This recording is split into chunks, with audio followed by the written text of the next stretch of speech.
বিএনপির কেন্দ্রীয় নির্বাহী কমিটির প্রশিক্ষণ বিষয়ক সম্পাদক আলহাজ এবিএম মোশাররফ হোসেন বলেন, আওয়ামী লীগ কোথাও বিএনপিকে মিছিল মিটিং করতে দেয় নাই। এ বিষয়ে আরো থাকছে সোহেদ মোহাম্মদ রাসেলের প্রতিবেদনে। আওয়ামী লীগ গত 17 বছর তারা জোর করে দেশটা চালিয়েছে। তারা কাউকে কথা বলার অধিকার পর্যন্ত দেয়নি। দেশের নাগরিক হিসেবে মর্যাদা পাইনি আমরা। তিনি আরো বলেন, আমরা কোনো ভেদাভেদ করতে চাই না। আমরা চাই এখানে যেমন বিএনপি মিটিং করছে তেমনি জামায়াত চরমনায়ও মিটিং করবে। জনগণ ঠিক করবে কার পক্ষে জনগণ থাকবে। দুটি বিশেষ দল ধর্মের দোহাই দিয়ে বেহেশতে যাওয়ার বিভ্রান্তি ছড়াচ্ছে। আপনারা কারো মিথ্যে প্ররোচনায় পড়বেন না। আপনার পবিত্র ভোট ধানের শীষের পক্ষেই দিবেন। তারা জোর করে দেশটা চালিয়েছে। আপনার কোনো কথা বলার অধিকার ছিল না, আপনার ভোট দেওয়ার অধিকার ছিল না। আপনি যে বাংলাদেশের একটা নাগরিক, সেই মর্যাদা ইলেকশন করবেন, আমি আগে বেহেশতে যাব।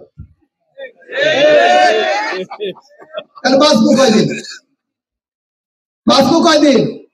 এখন আমার বয়স প্রায় 58-59 বছর, আর নাইলে 10 বছর 12 বছর 15 বছর বাঁচবো। এই এক এমপি হয়ে লাভটা কি? আগে আমি চিরদিনের জন্য আমি বেহেশতে যাইতে চাই। অনেক বেলা হয়েছে, আর বেশি কথা বলবো না। ভোট আপনারা দিয়ে আপনাদের নেতা বানাবেন। ওই কেউ বেহেশতে দিয়ে ভোট নিয়ে কিন্তু এমপি বানাইতে পারবে না। তাই আমি সবার কাছে আজকে ধন্যবাদ জানাই। আমি লালুয়া বিএনপি অঙ্গ সংগঠন এবং মহিলা